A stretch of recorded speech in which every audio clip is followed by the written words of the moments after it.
I'm here in Bone Rock Block of the Jamesbury Vineyards of Saxum Vineyards with owner Justin Smith. Fabulous vineyard, one of the most beautiful I've seen in California. Thank you. Tell us a little bit about it. It's amazing.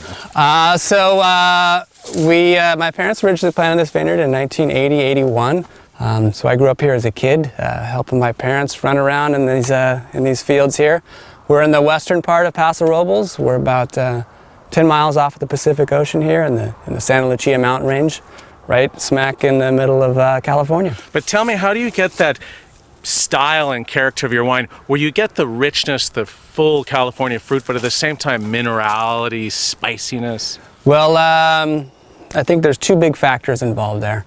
The first one being that even though it's warm here in Paso Robles, it gets really cool at night.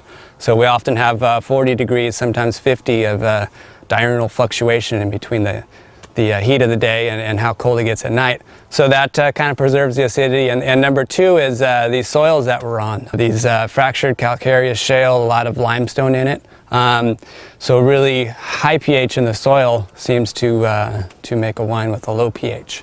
And so those two factors, keeps the fresh acidity, which, we're dealing with a pretty warm climate, and we're making these big wines. But the fact that they have this great acidity is really what keeps them all together. The reason we call this block the Bone Rock Block is because when we cut these terraces into the shale, we unearthed a bunch of whale bones.